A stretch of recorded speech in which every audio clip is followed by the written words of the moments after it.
Hey you guys, welcome back to my channel. How are you guys doing today? I hope you're having a great day. So you can tell by the title, I decided to react to a ReWired Soul video.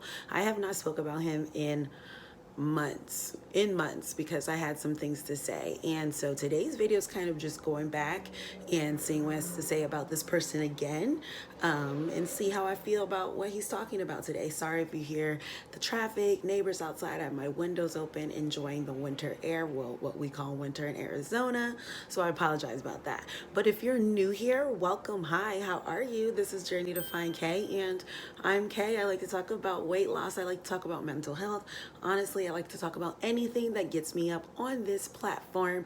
And today it's me reacting to a ReWired Soul video. I know, like I said, it's been months, but I've seen him popping up in my recommendations recently, and I'm just kind of like, it's been a minute. Let me see what he has to say. Let me see how I feel about it. Let me react. Let me see how these things go, because I have some feelings sometimes. Sometimes I have my own little history with him. So I'm trying to go in here non-biased, non-judgmental. I'm just going to go in, watch this video. It's the first time I've seen it, give you guys my thoughts, and then I want to hear from you guys in the end on how you guys felt, okay? So let's get into this video. By stigma, whether it's your mental health or mental disability or physical disability or just some other aspect of you as a person. Well, in this video, we're going to be focusing on the addiction stigma because I just finished watching the new Nicol video, and oh my God, there are some people who need Jesus. I made a video about him. When he first, I was so mad.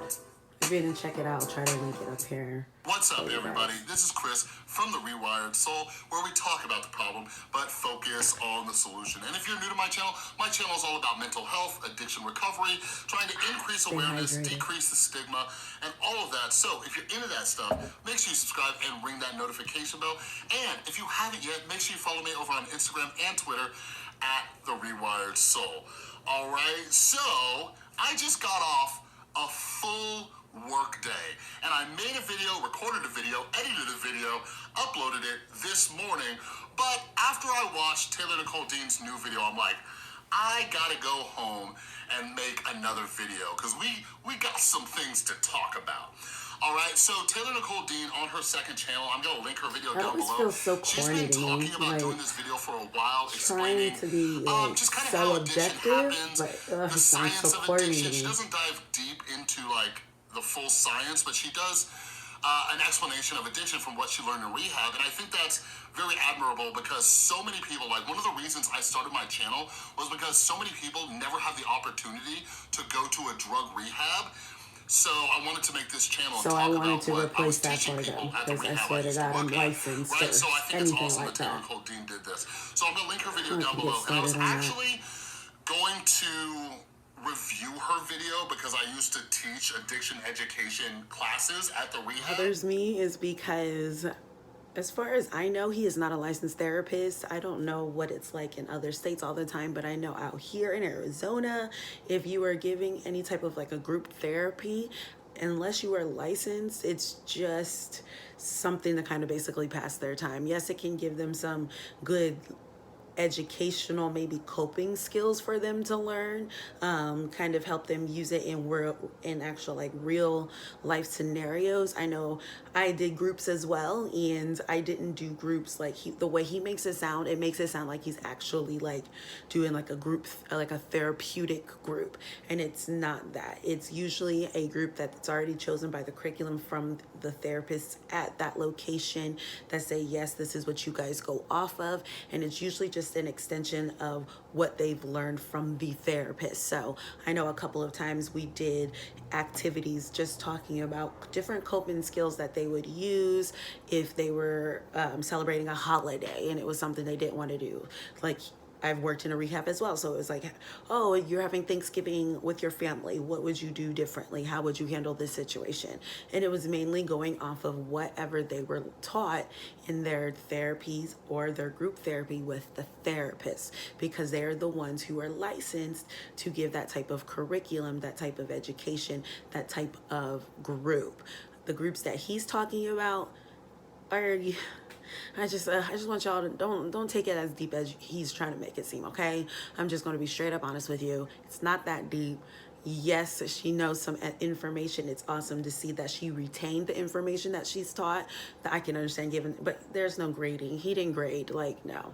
So I was going to do her video, give it some prompts, some critiques. So if that's something that you would like me to do, let me know down in the comment section below. She did a phenomenal job. Like, if she was one of my clients, like in group, I would have given her an A+ for listening. All right, but there were a few things that I was thinking about diving in deeper on and expanding upon and things like that. So anyways, I'm just chilling at work, doing my thing, listening to this Taylor Nicole Dean video, and glancing down at my phone every now and then because she has a whiteboard and everything. And then it got to a part that just absolutely disgusted me. So you pick up once, but your one drink, your one pill, your one line or whatever, and it sets off this allergy. And it's this reaction where your body does not respond to it the way that other people's bodies would respond to these things. When I say that, there are a few people that got this very misconstrued online when I said this. I will have, like I said, the doctor come online and talk about this, but in rehab we were taught that about 15% of the population struggles with addiction, and that the other 85% of people have normal brains. I talked about this online, and for some reason people thought that I meant that only 15% of people can't use drugs, and that everyone else can use heroin fine. I don't know why that idea Maybe it's the way she worded it, because it does sound kind of weird. Where people are like, you but I can't get trust what Taylor she's trying to say. when she's talking about addiction. I can understand why people were confused and they were kind of like throwing, like, what is she saying? She wants to feel special, this type of thing. It shows that a lot of the people that were responding, it just shows that they don't understand. This is the type of information that you kind of have to break down to the most basic level. And I'm not trying to say like they're stupid. It's not saying that. It is that when it's a topic that people who really don't have the education or the background like Taylor Nicole Dean does, or myself, and like I said in my previous video that I made about the ReWired Soul and him talking about her, when you have that experience and that background, you have to remind yourself that the people that you are trying to educate might not be on that same level. Most of the time aren't on that same level. That's why you're trying to educate them. So you have to be very careful with the words that you use. People don't understand what you're talking about. You try to explain it to them, but this is their way of letting you know, as messed up as it is their way of letting you know that they just did not understand. On the topic of mental health, you're talking about addiction or both or anything like that, remember the people that you're talking to, that you're trying to educate, that is what you're doing. You're educating. So you have to make sure you try to put it in the most basic of terms for someone to understand. Her statistics is legit, is accurate. I don't know if it's exactly like 1585, but there is a statistic out there that there are of people who are suffering or who are diagnosed with a substance abuse disorder. It's facts. There's nothing like I'm not sitting here saying that's incorrect, but there's ways that you have to explain it. It's not saying, oh, these people can't handle it or whatever. It's no, there are people, there's a certain amount of people, which is around like 15-20%, who have a higher chance of becoming addicted to substances because of the way that their brain is wired. This is something that's been studied and has been coming out more and more as being accurate. What she stated was accurate. It's not saying that someone's special. It's saying, no, there's this percentage, there's an amount of people out there, there's this percentage of people out there who are just born this way. It's not an excuse, it's just an explanation. 85% of people can use heroin fine. I never said that. It's the idea of that there's only 15% of people with this allergic reaction kind of thing to drugs, and this whole process that continues in their life over and over and over unless they continuously get help. Only a certain amount of people, whether it's 15% and my doctor is right, or my doctor was wrong and it's 2%, whether it's 99%, whatever it is, there is a group of people in this world that have this mental illness, and then there is a group of people who don't. Just want to interject real quick and say I found it it's the way you weird. explain it. I was Googling that quote to try to find that comment that I saw once, and I found this group of people that are so angry that I said a percentage of people had addiction, because apparently that meant that I was trying to say I was part of a special group and that I was more special than everyone else. What? I was just stating a statistic. Like these type of There's a comments percentage that of are people with trash. every illness. You can tell If that I from said the people percentage that of people don't that had know. They depression, don't I understand. definitely wouldn't be trying to say I'm part of a fun little Maybe group that never has even dealt with depression. it. Like, I would just be stating the fact. the ones that need to be I'm not educated. declaring I'm part of a special group. My But little instead of brother being has something called educated or Prader-Willi reading these type of syndrome. They say that comments, only it every just, like it drives me 15,000 nuts. births are people with Prader-Willi syndrome, and I'm sure they're not bragging about that. I literally was just stating the percentage. I'd love to not be a part of it. I don't get how people get upset over something like that. Even if it's wrong, the percentage amount, that would be like, hey, you got the percentage wrong. Not that I'm trying to be part of a group. I am just, y'all confused the hell out of me. Also, when I was looking for that one little comment that I wanted to show, I had to open the site that I purposely try to avoid going to at all costs. I haven't been to it since well before leaving rehab. I know that for sure. But I went to it today to just show the crazy, misconstrued way they've twisted my words. In less than half an hour, all of this was said about me. This website is literally updated by the minute about me for the last at least 2 years, if not more. And in just less than half an hour, this many things was said about me. They insist that this is criticism and that they're just concerned. This is crazy. Anyway, And that's not concern when you're throwing junkie around. Don't ever That's listen to not people who call concern. you this kind of If stuff. that's your It's just idea of complete concern, crap. keep that It's insane. cool. All right. So those of you who are new here, if you're brand new to the whole Rewired Soul experience, my videos are for you. Taylor, if you happen to watch this video, I hope it helps. But my videos are for you because, like I said, we're going to be talking about the addiction stigma. And I know I have a lot of people in my audience who are like myself and in recovery from addiction. But this isn't just for addicts in recovery. This is for everybody because the stigma around addiction, mental health issues, like all stigmas are not good. All right? So anyways, like when I was working at the treatment center and I was doing groups, one of the things that I really tried to drill into my clients' heads was having a support group. All right, having a support group of people in recovery, people who understand what you're going through. Like something that broke my heart was when like at a treatment center, like you think you guys have experienced drama, like just watching stuff on YouTube. Like, oh my God, the lipsticks and the eyeshadows. No, real drama goes down in a rehab center. It is bananas, right? But I would over tell the them, littlest like, yo, you things, guys have the compassion littlest for one another and things. some empathy for one another. Like, But you have to everybody understand a lot in of times this that's their room only, is that's all they going have. through some shit, right? Like everybody inside of a treatment center, like back home or outside of that treatment center, they have a family who might hate them. Maybe they can't see their kids. Maybe they don't know if they have a job to go back to. Like everybody has their own stuff to go back to, or something that they're not going back to. You know what I mean? Some people don't even have a home to return to. So I really try to build that connection with newly sober addicts. And I also explain to them, like, there's a lot of people back home once you leave here who don't understand what you've been through.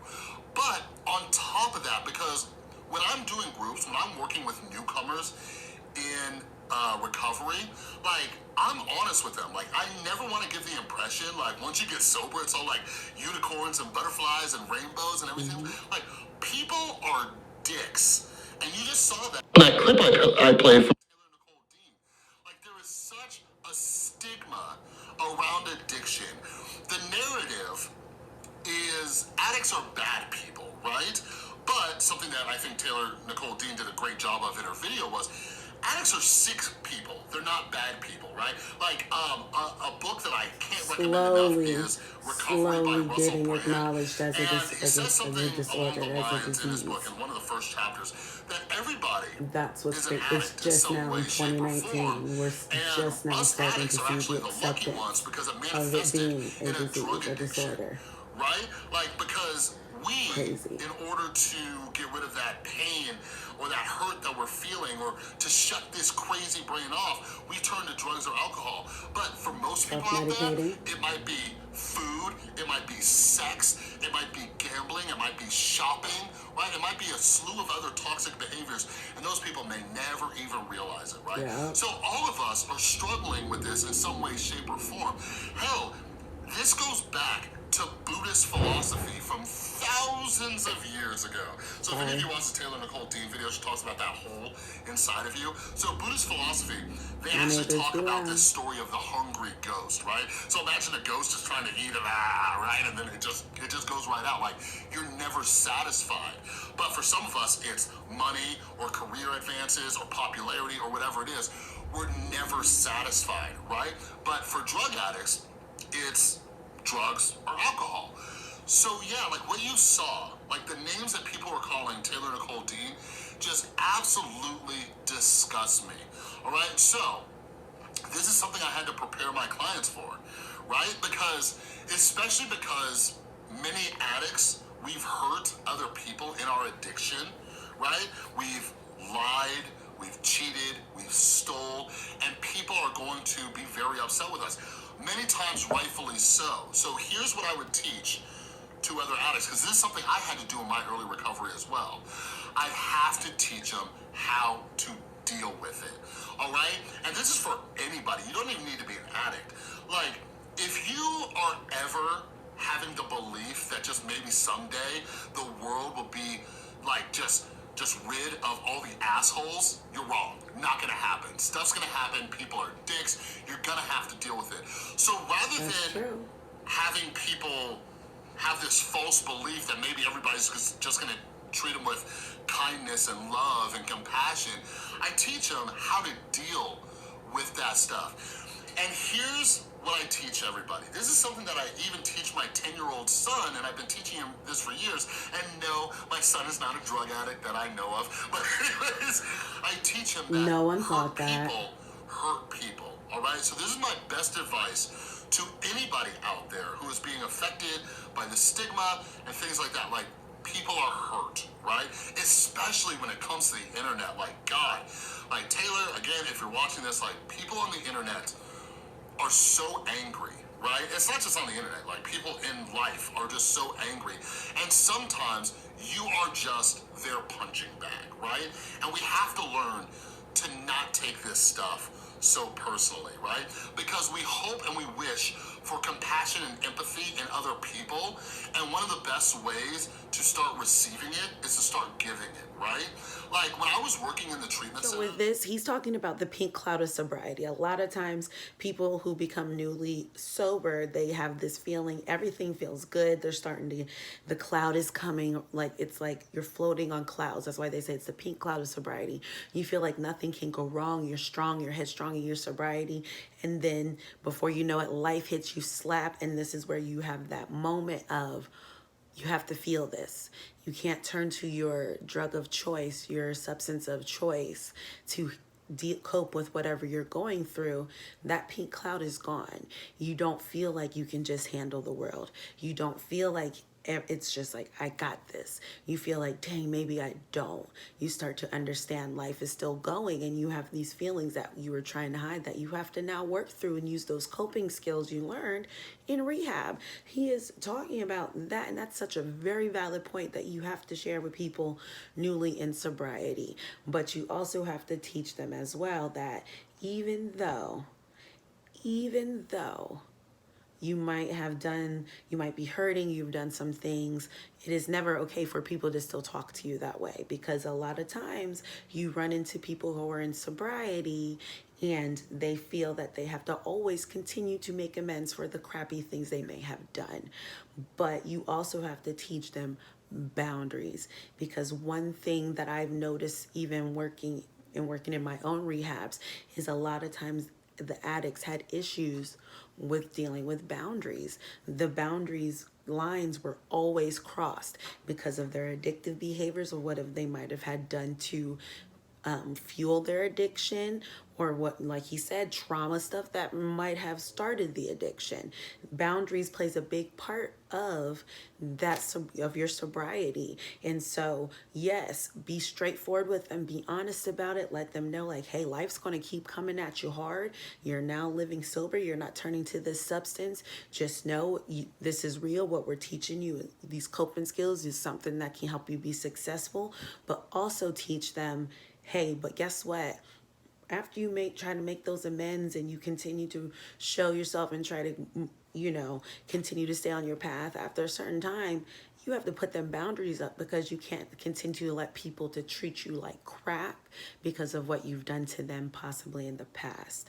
Because ultimately that keeps you staying in that water, in that stagnant water, in that same place, to where after a while you keep getting beat up by these people. As strong as anybody is, you can break down, and who knows what could happen after that. It's hard. We all know sobriety is hard, and that is something I think that a lot of people don't put together.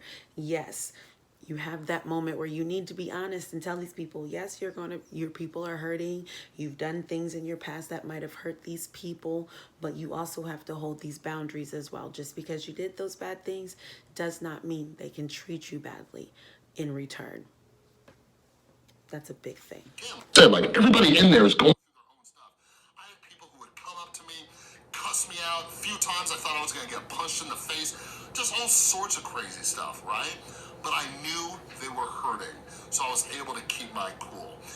99% of the time, those same people would come back and apologize to me, either later while they were in treatment or later after I followed up with them after they left treatment. But this is something that we have to remind ourselves. So especially for addicts in recovery, and Taylor Nicol Dean, she referenced, the AA Big Book and things like that, but this is what I teach everybody. In the Big Book, something I learned was when you get into the fourth step, right? It talks about how these people are sick. It's a spiritual sickness, right? So I suffer from a sickness, right? A spiritual sickness, the spiritual malady. That's what led me to drugs and alcohol and things like that. I also struggle with mental sickness and everything. So how do I want people to treat me, right? Like, those of us who struggle with mental health issues or addiction, we want people to understand it, right? Even though they can't see it physically, we want them to understand that we're still dealing with a sickness. So what helped me have compassion for other people is start to realize, like, they're struggling with a certain type of sickness as well, right? Maybe they had a traumatic childhood. Maybe they had, a death in the family recently, and they're just venting it out on me. Is it fair? Absolutely not. But for me and every other addict in recovery, we have one job each and every day when we wake up in the morning, and that's to not pick up a drink or a drug, just one day at a time. All right, that's it. So other than that, we just learn how to deal with it, let that stuff just roll off our shoulders, right? But people are going to say these awful things to you, and we just got to learn how to cope with it without having to turn to our old It's true, but you also have to set them boundaries too. And then these people understand it's not okay to treat you like crap either. Like, yes, if you apologize, you try to make your amends. And like, it's just a don't way just let I'm them wired. I know treat you this like doesn't crap work because for they feel like they everybody. can, So this because that just is also a part of the stigma as well. Recommend it to anybody who this might work for. And it's, I take that stuff, I take it and I use it as fuel to prove people wrong. Like when I first got sober, I had so many people calling me the names people were calling Taylor Nicol Dean junkie. I've had people calling me a crackhead and a meth head. Like, they clearly don't know what those drugs do, because I would be the fattest crackhead on earth. But anyways, I've had people call me all these names, right?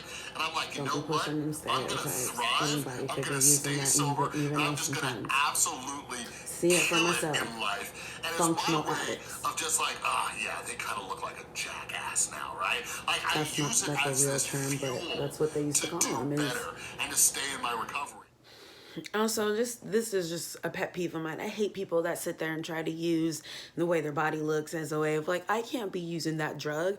Yes, you can. You know how many people I've seen that were crack hoods, who were meth users, who were fat, Just because a person is overweight does not mean that's not a drug that they could use. I hate that. That's pushing another stereotype, another narrative, and I don't like it. Like, if we're trying to break stigmas, let's break the stigma that people who are skinny or look a certain type of way use a certain type of drug, because no matter what you look like, you could be using any type of drug. We see now the opioid crisis. That's everybody. That's from rich moms to the poorest of people who are dealing with that addiction issue right now. That's a big epidemic in the United States as we speak. So let's not do that. We're not going to do that. You work in a rehab though, right? And that's what I mean. You have the experience, you have the knowledge. Do better. Do better. Know better. You know better, so do better. That's my big problem with him. That's just my big problem with him. But anyway, back to And it kept me sober for a long time. Like now, it just kind of like, I'm like, okay, whatever. You call me a junkie or a drug addict. You know, I get those comments on my YouTube channel all the damn time. So if anything, like if this works for you, I recommend you take that hatred that people are throwing your way and turn it into this fuel that helps you stay on the right path. All right? Like there's nothing better than proving other people wrong. I mean, because what they're it's good to have that expecting as of you motivation, is but that to doesn't fall last all the off. time. And whenever people are Doesn't. talking down to us like that, we have two options. Two options. We either prove them right or we prove them wrong. And I don't know about y'all, but I choose to prove them wrong. All right? But anyways, again, go check out Taylor Nicol Dean's new video. It's on her second channel. I'll link it down in the description below. And let me know if you want me to do a review of the addiction lesson that she gave. All right? But that's all I got for this video. If you like this video, please give it a thumbs up. If you're new, make sure you subscribe and ring. So yeah, guys, that was my reaction to the video.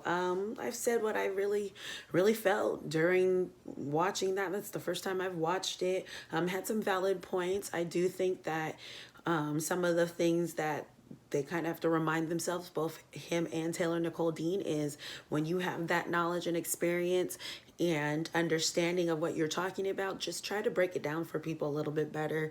You have to bring it down to the most basic of level, because you're educating.